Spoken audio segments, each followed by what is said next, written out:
नमस्कार विद्यार्थी मित्रांनो, आज आपण स्वाध्याय 1.2 अभ्यासणार आहोत. तर स्वाध्याय 1.2 मध्ये जास्तीत जास्त रोमन संख्या व त्रिकोणी संख्या यावर प्रश्न विचारलेले आहेत. पहिल्यांदा जे आहे आपण रोमन संख्या म्हणजे काय ते समजून घेऊया. तर रोमन संख्यांसाठी जे आहे काही चिन्ह दिलेले आहेत. तर I, V, X, L, C, D आणि नंतर एम हे इंग्रजी वर्णाक्षरे आपल्याला दिलेली आहेत आणि यांची काहीतरी अर्थ होतात. तर आय म्हणजे काय तर 1 होतो, व्ही म्हणजे काय तर 5 होतो, एक्स म्हणजे काय तर 10 होतो, एल म्हणजे काय तर 50 होतो, सी म्हणजे 100, डी म्हणजे 500 आणि एम म्हणजे 1000. तर या फक्त किती चिन्ह झाली मग 1, 2, 3, 4, 5, 6 आणि 7 या 7 चिन्हांपासून आपल्याला 1000 पर्यंतच्या संख्या ज्या आहे लिहिता येतात, वाचता येतात. तर ते आपण प्रश्न सोडूया. त्यानंतर आहे त्रिकोणी संख्या. आता त्रिकोणी संख्या म्हणजे काय तर बघा, संख्या 1 ही त्रिकोणी संख्या आहे. नंतर त्याच्यामध्ये 2 मिळवले आपण तर ही त्रिकोणी झाली. नंतर 3 मिळवले 6 ही त्रिकोणी संख्या झाली. नंतर 4 मिळवले 10 ही त्रिकोणी संख्या झाली. नंतर याच्यात आपण 5 मिळवू 15 ही त्रिकोणी संख्या होईल. तर असं टिंब पाडत न जाता आपल्याला काय करायचं आहे तर त्रिकोणी संख्येचा शोध घ्यायचा आहे. त्याच्यासाठी एक सूत्र आहे. समजा तुम्हाला विचारलं 15वी त्रिकोणी संख्या कोणती? 15वी त्रिकोणी संख्या कोणती? तर यासाठी एक सूत्र आहे की बघा, ही संख्या कोणती दिलेली आहे ते बघायचं आणि त्याच्या पुढची संख्या घ्यायची.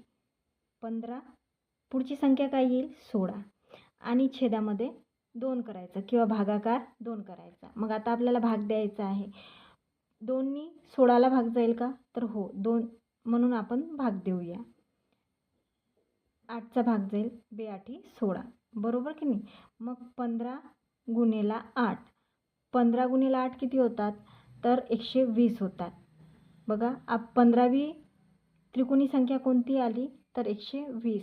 आपण जर या पद्धतीने गेलो तर ही पद्धत वेळखाऊ आहे, परंतु या सूत्रानुसार जर गेलं म्हणजे लगतच्या 2 संख्यांचा गुणाकार किंवा जी संख्या दिलेली आहे त्या संख्येपुढील अगदी लगतची संख्या घेऊन त्याला जर आपण 2नी भागितलं तर आपल्याला जी संख्या पाहिजे, जितक्या क्रमांकाची संख्या पाहिजे ती आपल्याला मिळून जाईल.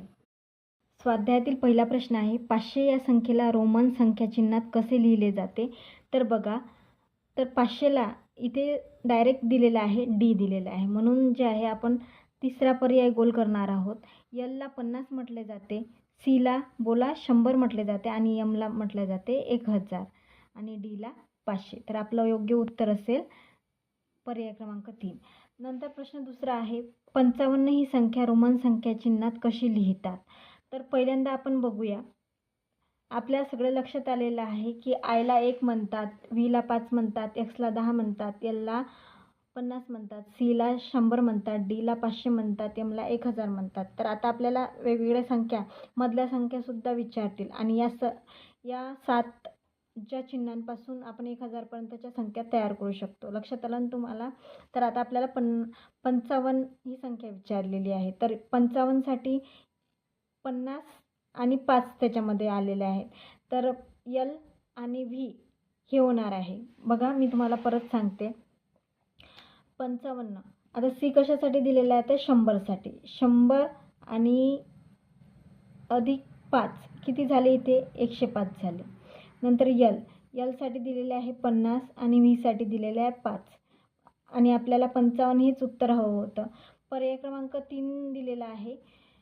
तर हे बिलकुल चालणार नाही, कारण की रोमन संख्या चिन्ह एका वेळी फक्त 3 वेळा लिहू शकतात. म्हणजे बघा, आय जर दिलेला आहे, आय म्हणजे 1, 2 नंतर 3, तर 4 आपण जे आहे 4 रेषा काढून लिहू शकत नाही. तर 4 लिहिण्यासाठी आपल्याला काय करावं लागेल, 5ची मदत घ्यावी लागेल. मग 5ची मदत कशी घ्यायची तर 5च्या आधी आपल्याला आय लिहावा लागेल, म्हणजे हा झाला 4 आणि नंतर 5 आणि नंतर 6 कसे लिहाल, तर 6 जे आहे 5च्या पुढे म्हणजे व्हीच्या पुढे एक रेष म्हणजे 6 झालं.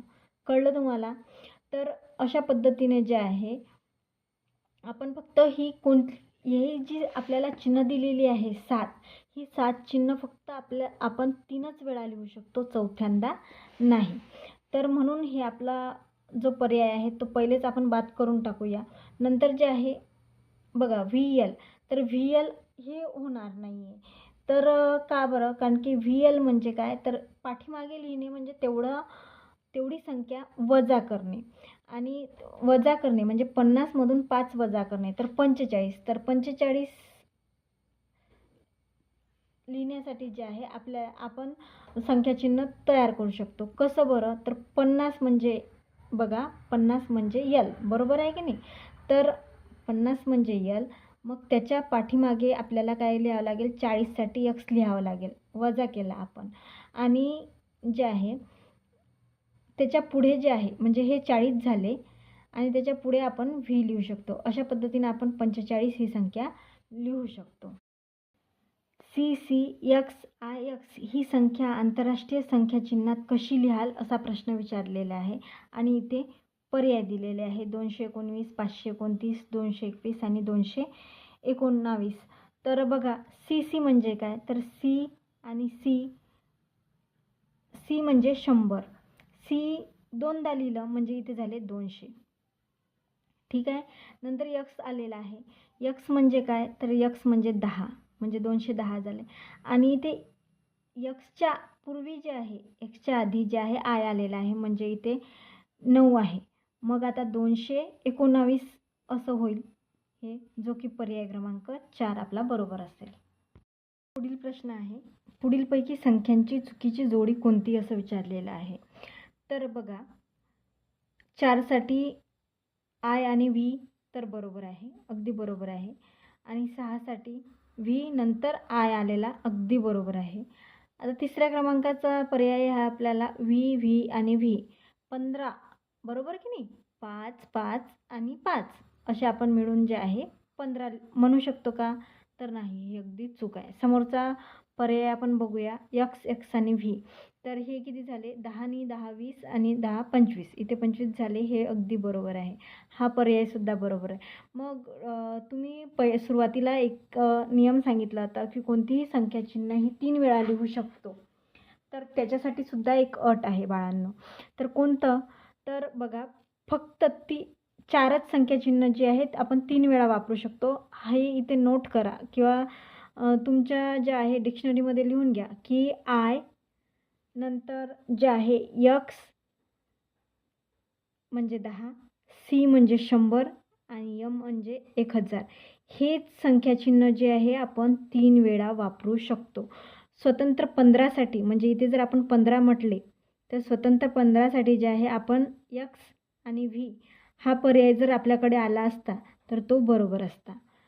परंतु IXCM हेच संख्याचिन्ह जे आहे रोमन संख्याचिन्हांमध्ये आपण 3दा वापरू शकतो. जसं की I आपण 3दा वापरलं तर इथे 3 तयार होतात. नंतर X वापरलं 3दा तर इथे 30 तयार होतात. बरोबर आहे, म्हणजे आपण 30 म्हणू शकतो यांना. फक्त 4च संख्याचिन्हांचं रिपिटेशन होते, बाकी संख्याचिन्हाचं नाही. प्रश्न 7वा आहे, L X V D C M या रोमन संख्या उतरत्या क्रमाने लिहा असं सांगितलेलं आहे आपल्याला. तर आपण जे आहे पहिल्यांदा यांची काय करूया, किंमत लिहून घेऊया. L साठी आहे 50, नंतर X साठी आहे 10, V साठी आहे 5, D साठी आहे 500, नंतर C साठी आहे 100 आणि M साठी 1000.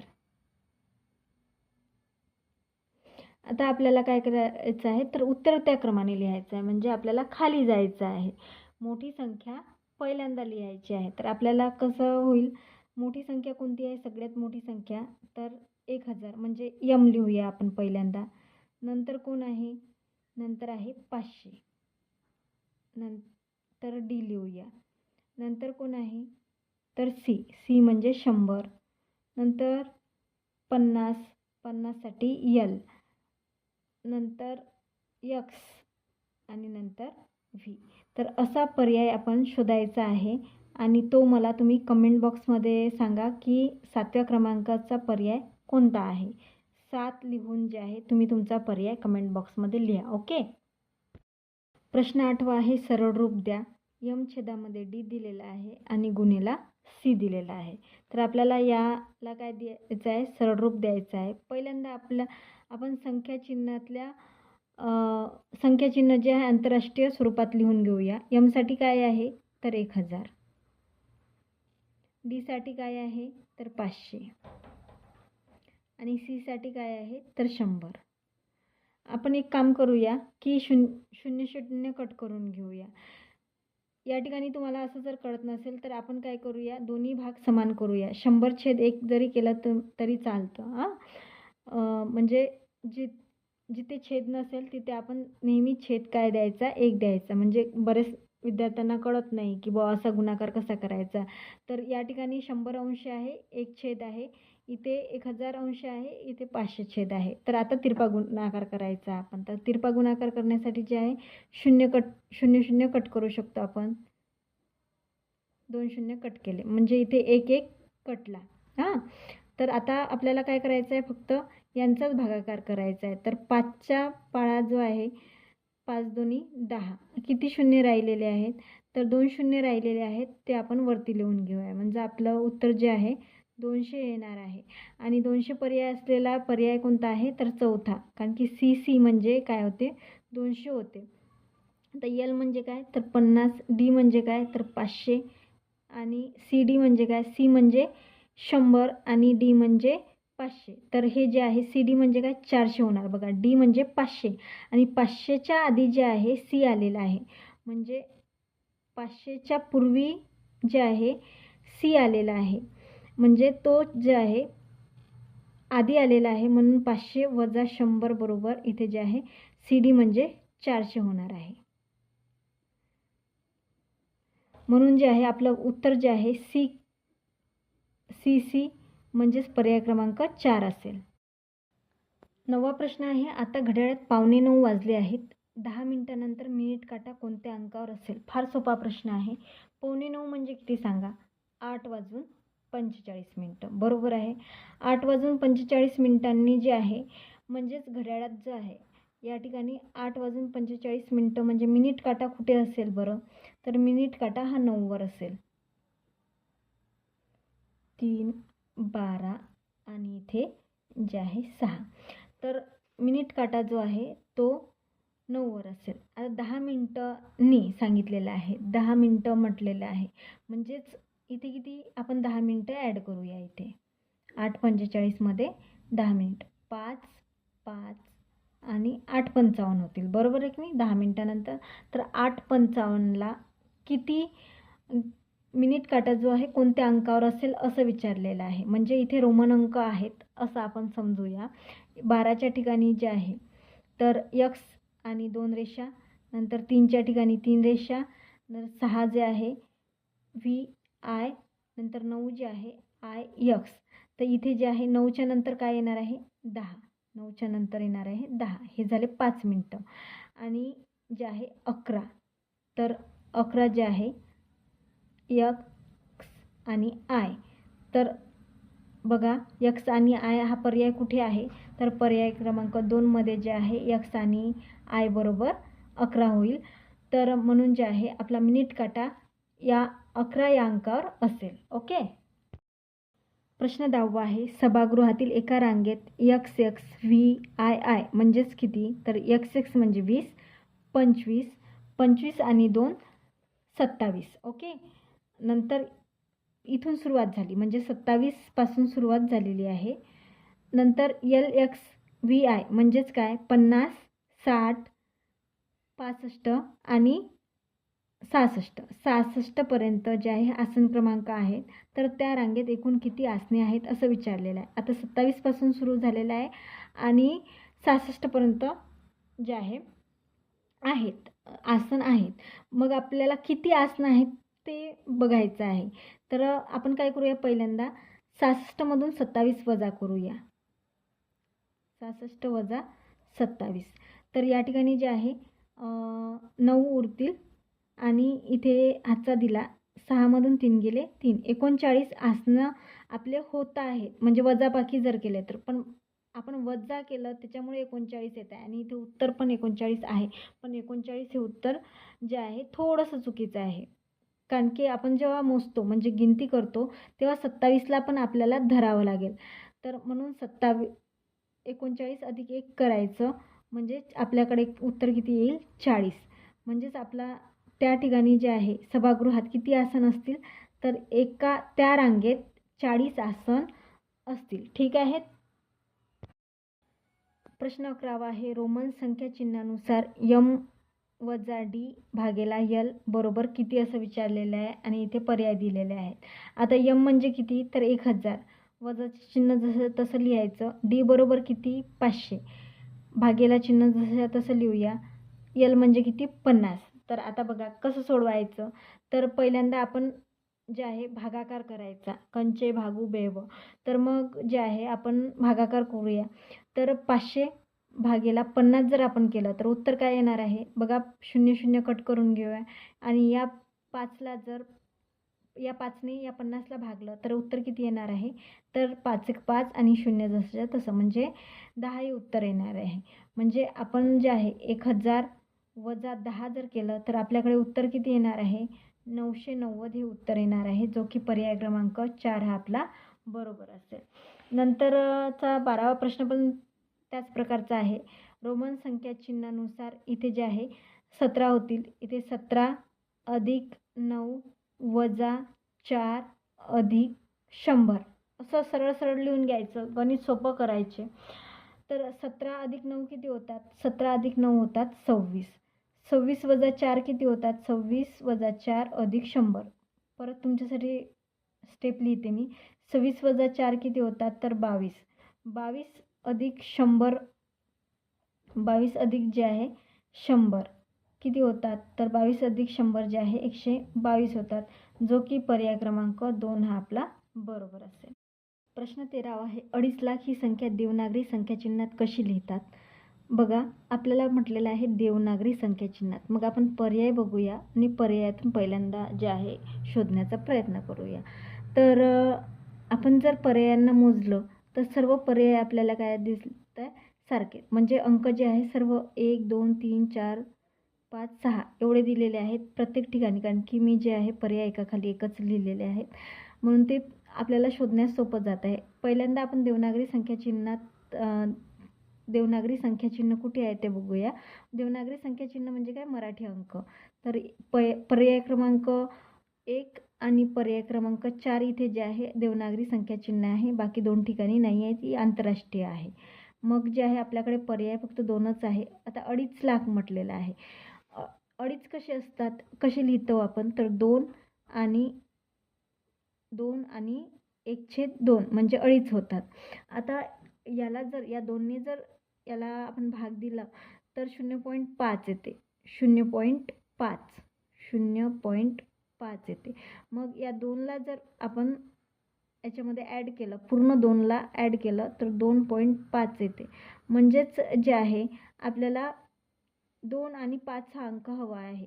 तर इथं 25 हा कट होणार आहे आणि 2,50,000 हा आपला जे आहे पर्याय योग्य असेल. 2.5 लाख म्हणजेच 2,50,000 हे सुद्धा होईल, म्हणून पर्याय क्रमांक 4 आपला बरोबर आहे. प्रश्न 14वा आहे.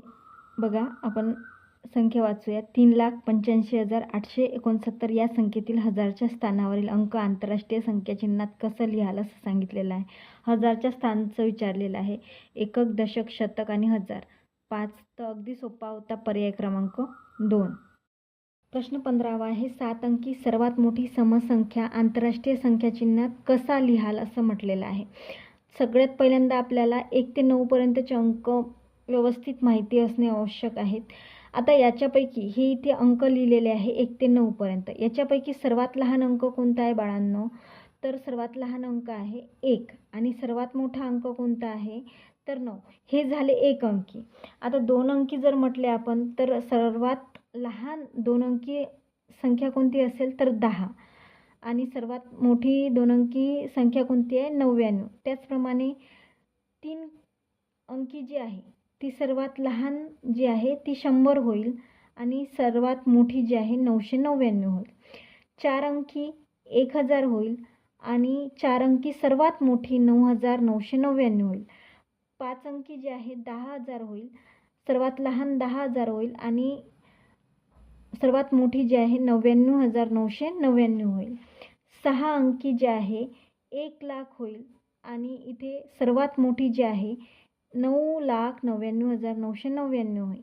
7 अंकी जी आहे सर्वात लहान 10,00,000 होईल आणि या ठिकाणी जी आहे सर्वात मोठी 7 अंकी संख्या जी आहे 99,99,999 होईल. आता आपल्याला कोणती हवी आहे? सम संख्या हवी आहे, विषम नको आहे. कारण की 9 ही संख्या जी आहे आपल्या सर्वात मोठ्या 7 अंकी संख्येच्या एकक स्थानी 9 हा अंक असल्यामुळे ती विषम झालेली आहे. परंतु आपल्याला विषम नको आहे, आपल्याला हवा आहे सम. तर आपण यामधून जे आहे 1 जर वजा केला तर आपल्याला 99,99,998 ही संख्या मिळते, जी की सर्वात मोठी सम संख्या आहे 7वी. बरोबर आहे ना? तर सर्वात मोठी 7 अंकी जी आहे समसंख्या 99,99,998 ही आहे. प्रश्न सोडावा आहे. गुरुस्मृती विद्यालयात 2,25,000 विद्यार्थी शिकत आहेत. ही संख्या आंतरराष्ट्रीय संख्या चिन्हात कशी लिहाल? तर प्रश्न जर असे आले तर पहिल्यांदा आपण पर्यायाला बघायचं. तर पर्यायामध्ये आपल्याला दिसत आहे की 2 ठिकाणी आपल्याला मराठी संख्या चिन्ह दिसत आहे, म्हणजे देवनागरी संख्या चिन्ह दिसत आहे. त्याला आपण कट करायचं. नंतर जे आहे या 2 पर्याय राहिलेले आहेत त्याच्यातून तपासून पाहायचं. तर 2,25,000 म्हटलेलं आहे. 2,25,000 म्हटलेलं आहे. आपण सुरुवातीला जे आहे थोडं सोप्या पद्धतीनं समजून घेऊया. बघा इथं एक जे आहे गोल सर्कल काढलेला आहे किंवा एक चपाती म्हणूया त्याला. या चपातीचे काय केलेले आहे मी 4 तुकडे केलेले आहेत. मग मला जर एखादी चपाती हवी असेल तर मी एक पूर्ण भाग घेईल. एक चपाती पूर्ण घेतली आणि मला सव्वा पाहिजे असेल तर मी काय करेल, याच्यातला एक भाग म्हणजे हे 4 भाग जे आहे मी पाव पाव पाव पाव भाग केलेले आहेत. तर 2 भाग म्हणजे अर्धा आणि एक भाग म्हणजे सव्वा. तर इथे जे आहे एक भाग घेईल. हा झाला माझ्याजवळ सव्वा चपाती मी घेतलेली आहे. आता आपल्याला हजाराचं करायचं आहे. काय करायचं आहे? हजाराचं करायचं आहे. मग 1,000 या पद्धतीनं आपण लिहून घेणार. याचा अर्धा भाग म्हणजे काय? तर याचा अर्धा भाग म्हणजे होईल 500 आणि याचा पाव भाग म्हणजे काय होईल? पाव भाग म्हणजे चौथा हिस्सा. पाव भाग म्हणजे काय? चौथा हिस्सा. तर 1,000ला आपण भाग दिला तरी याचा चौथा हिस्सा निघेल किंवा एक भाग निघेल. मग आपण जर 4ने भाग दिलं तर करून बघूया. तर 4 1 4, 4 2 8 होईल. इथे ज्यांना कळत नाही त्यांच्यासाठी इथे लिहिते मी 1,000 आणि 4, 4 2 8 आणि इथे 2 उरले, 4 5 20. आता इथे बाकी शून्य राहिला म्हणून हा जो शून्य आहे तो वरती लिहूया. म्हणजे हजाराचा पाव भाग काय झालेला आहे? 250 रुपये झालेला आहे. काय झालेला आहे? 250 म्हणजेच 250 रुपये झालेले आहे. आता आपल्याकडे 2,000 ऑलरेडी आहेत. 2,000 ऑलरेडी आहे. त्याच्यात जर हा पाव भाग टाकला म्हणजे 2,25,000 आपल्याकडे होईल. तर आपल्याकडे जे आहे किती रुपये आले? तर 2,250 आलेले आहेत. म्हणजेच आपला पर्याय क्रमांक 4 हा बरोबर आहे. आणि आपल्याला सोबत जे आहे आंतरराष्ट्रीय संख्या चिन्हातसुद्धा हवं होतं. तर असा पर्याय जो आहे या ठिकाणी 4 क्रमांकाचा आहे. जर त्यांनी देवनागरीत विचारलं असतं तर दुसरा पर्याय बरोबर असता. 2250 इथे सुद्धा आहे आणि 2250 इथे सुद्धा आहे. तर जे आहे आपल्याला आंतरराष्ट्रीय संख्या चिन्हात विचारलं होतं म्हणून आपण पर्याय क्रमांक 4 हा बरोबर केलेला आहे. प्रश्न 18 आहे. 10 ही पहिली त्रिकोणी संख्या मानल्यास चौथी त्रिकोणी संख्या कोणती? आता मी तुम्हाला सुरुवातीला जो त्रिकोण सांगितलेला आहे त्याच त्रिकोणाने आपण जे आहे तर या प्रश्नाचं उत्तर काढूया, कारण की प्रश्न खूप अवघड नाही आहे, फार सोपा प्रश्न आहे. पहिल्यांदा बघा, 10पर्यंत येणाऱ्या संख्या आपण लिहूया. इथे 3 बिंदू मी लावलेले आहेत. नंतर 3 आणि 3 बिंदू किती झाले आहेत? 6 झालेले आहेत. नंतर याच्यामध्ये जर अजून एक ॲड केला बिंदू तर इथे जे आहे 10 होईल. 6 आणि 4 10. तर 10 ही जी आहे यांनी सांगितलेले आहे की पहिली त्रिकोणी संख्या मानायची आहे. पहिली त्रिकोणी संख्या ही 10 आहे. मग दुसरी त्रिकोणी संख्या काय असेल? तर आपल्याला काय करायचं आहे, याच्यामध्ये जे आहे 4 मध्ये जे आहे एक बिंदू ॲड करायचा, म्हणजे 5 ॲड करायचे आहे. तर 15 होईल. दुसरी त्रिकोणी संख्या काय होईल? 15 होईल. तिसरी त्रिकोणी संख्या कोणती होईल? तिसरी त्रिकोणी संख्या जी आहे ती जी आहे 15 आणि 6 21 होईल. आणि चौथी विचारलेली आहे आपल्याला, चौथी जी आहे ती 28 होईल. आणि 28 पर्याय असलेले 2 क्रमांकाचा पर्याय आपला योग्य असेल. बघा, 10ला आपण पहिलं मानलेलं आहे आणि तिथून विचारलेली आहे चौथी त्रिकोणी संख्या, म्हणून आपलं उत्तर जे आहे 28 आलेलं आहे. 19वा जो प्रश्न आहे तो मी तुम्हाला अगदी व्हिडिओच्या सुरुवातीला सांगितला की त्रिकोणी संख्या कशी काढायची. त्याच प्रश्नावर आधारित जे आहे हा प्रश्न आपण सोडवूया. या प्रश्नाची थोडीशी अगदी ट्रिक पण आहे लक्षात ठेवण्यासाठी, ती नंतर सांगेल. परंतु पहिल्यांदा आपण आपल्या पद्धतीनुसार जे आहे 11वी व 12वी त्रिकोणी संख्या काढू आणि नंतर त्याच्यातील फरक काढूया. तर बघा, 11वी त्रिकोणी संख्या आपल्याला काढायची आहे. तर काय सांगितलं होतं? तो क्रमांक घ्यायचा जितके ज्या नंबरची आपल्याला त्रिकोणी संख्या काढायला सांगितलेली आहे. नंतर त्याच्या पुढील अंक घ्यायचा 12, 11च्या आणि त्याला भागीला 2 करायचं. तर आता जे आहे इथे 2नी मी 12ला भाग देणार आहे 6, म्हणजे 11वी त्रिकोणी संख्या कोणती आलेली आहे? 11वी त्रिकोणी संख्या 66 आलेलं आहे. माझ्याकडून जे आहे 6 तोंडातून निघून गेलं. नंतर जे आहे आता आपल्याला 12वी त्रिकोणी संख्या काढायची आहे. 12च्या पुढचा अंक कोणता आहे? 13 आणि छेदामध्ये 2. तर आता परत आपण जे आहे 12लाच भाग देणार आहोत. तर 6. आता 13 5 65, 13 78 आणि 12वी त्रिकोणी संख्या काय आहे? तर 78 ही आलेली आहे. मग आपल्याला काय करायचं आहे? यांच्यातील फरक काढायचा आहे. तर 78 वजा 66 आपल्याला करायचं आहे. आता 8मधून 6 गेले 2 राहिले आणि इथे तर 12 ही आपलं जे आहे उत्तर आलेलं आहे, म्हणजे पर्याय क्रमांक 4 हा आपला बरोबर असेल. ज्यांना समजत नसेल त्यांनी परत हा व्हिडिओ बघा की 12वी त्रिकोणी संख्या आपण कशी काढली आणि 11वी त्रिकोणी संख्या कशी काढली, आणि याचं उत्तरसुद्धा 12च आलेलं आहे. परंतु लक्षात घ्या, या प्रकारे जेव्हा क्रमवार संख्यांचं विचारलं जातं तेव्हा मोठी संख्या म्हणजे जी मोठी संख्या असते तीच त्या संख्येमधील फरक असतो. आणि 2 क्रमवार संख्यांच्या त्रिकोणी संख्यांमधील फरक ही मोठी संख्या असते. आणि 2 क्रमवार त्रिकोणी संख्यांमधील बेरीज किती आहे? तर मोठ्या संख्येचा जो आहे तो वर्ग असतो. तर 12चा वर्ग किती आहे? 144. तुम्ही करून बघा, याचं उत्तर जे आहे बेरीज 144 येते का? आता बघूया आपण. 6 आणि 8 जे आहे 14 होते. हातचा आला 1, 7 आणि 7 बघा 144 होते. तर या पद्धतीने तुम्ही 2 वाक्य नोट करून घ्या की 2 क्रमवार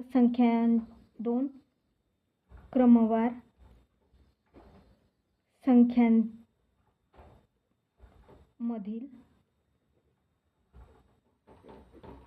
त्रिकोणी संख्यांचा फरक मोठी संख्या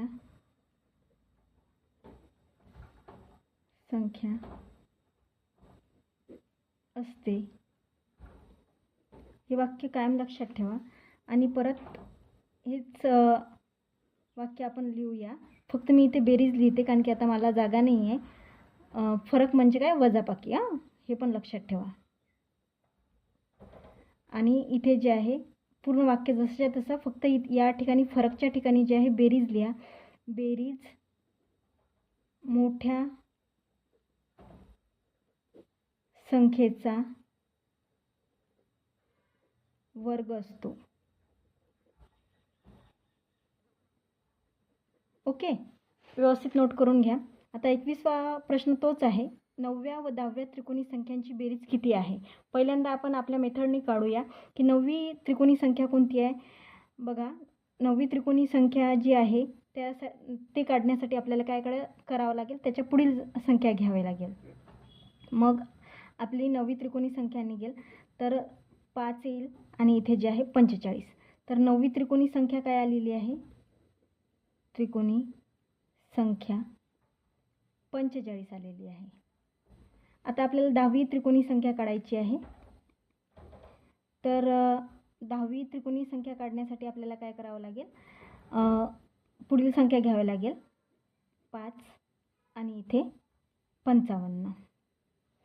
तर 10वी त्रिकोणी संख्या जी आहे ती आपण काढली 55. आता यांची जर बेरीज केली आपण, 5 आणि 5 10, हातचाला 1. बघा, आपण जर हे 2 वाक्य कायमस्वरूपी लक्षात ठेवले तर आपलं हे अशा प्रकारचा प्रश्न जो आहे लगेच सॉल्व्ह होऊ शकतो. आपला पर्याय क्रमांक 2 हा अगदी बरोबर आहे. 22वा प्रश्न आहे. 210 या त्रिकोणी संख्येचा पाया कोणता? तर बघा, हा प्रश्न जो आहे तो थोडासा फिरून विचारलेला आहे. नेहमी आपण ज्या मेथडनी शिकतो त्याच मेथडनी जे आहे प्रश्न विचारला जात नाही. थोडे अशा पद्धतीचे सुद्धा प्रश्न विचारले जातात. 210 ही त्रिकोणी संख्या आपल्याला दिलेली आहे, तर त्याचा पाया कोणता आहे हे विचारलेलं आहे. आता बघा, इथं त्रिकोणी संख्या कोणती आहे? आपली 9वी त्रिकोणी संख्या 45 आहे. आता आपल्याला डायरेक्ट जर 45चा पाया कोणता विचारलेला आहे तर आपल्याला जे आहे काढावं लागेल, 9 हा काढावा लागेल. मग कसा काढायचा ते मी पहिल्यांदा या उदाहरणावरून तुम्हाला समजावून सांगते आणि नंतर जे आहे हे उदाहरण आपण सोडूया. बघा, आपल्याकडे जे आहे 45 ही त्रिकोणी संख्या आहे. आता 45 गुणेला आपण प्रत्येक त्रिकोणी संख्या काढताना काय करतो तर 2नी जे आहे भागाकार करतो. मग एखाद्या ठिकाणी जे आहे भागाकार या बरोबर या चिन्हाच्या इकडे भागाकार आहे, तर इकडे येऊन या 2चा काय होईल, गुणाकार. म्हणजे 45 गुणेला 2. 45 गुणेला 2 किती होते तर 90. आता मला सांगा, 90 ही पूर्ण वर्ग संख्या आहे का? तर नाही, पूर्ण वर्ग संख्या नाही. मग तिच्या अलीकडील म्हणजे तिच्या आधीची जी आहे आपल्याला पूर्ण वर्ग संख्या आपल्याला हवी आहे. मग ती कोणती आहे तर ती आहे 81. मग आता या 81चा जो आहे 81चा आपल्याला वर्गमूळ काढायचा. तर वर्गमूळ काय येतो, 9 येतो. आणि बघा, 9 हा वर्गमूळ आहे आणि 9च्या पुढील संख्या कोणती आहे, 10. आणि यांचा जो आहे गुणाकार आणि आपण 2नी त्याला भाग देणार आहोत, तेव्हा ती 9वी त्रिकोणी संख्या आपल्याला मिळणार आहे, ती म्हणजे 45. ओके, आता याच पद्धतीने आपण काढूया. 210 ही त्रिकोणी संख्या आहे, त्याला गुणाकार आपण 2 करणार आहोत. तर इथं उत्तर येणार आहे 420. आता 420च्या अलीकडील आपल्याला काय पाहिजे तर वर्ग पाहिजे. मग 420च्या अलीकडील वर्ग कोणता आपल्याला आढळतो तर बघा, 400 हाच जो आहे आपल्याला वर्ग दिसतो. मग त्याला आपण जे आहे त्याचं वर्गमूळ काढणार.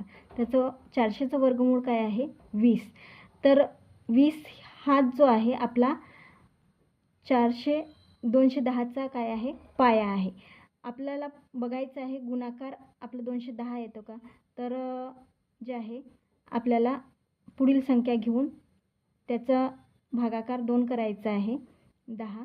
तर अगदी बरोबर आहे. 210 जो आहे आपली त्रिकोणी संख्या येत आहे. म्हणजे आपला लहान संख्या जी आहे म्हणजे वर्गमूळ जो आलेला आहे ती जो आहे त्या त्रिकोणी संख्येचा पाया असतो. जर तुम्हाला व्हिडिओ आवडत असेल तर जे आहे जास्तीत जास्त लाईक करा, शेअर करा आणि सबस्क्राईब करा. धन्यवाद.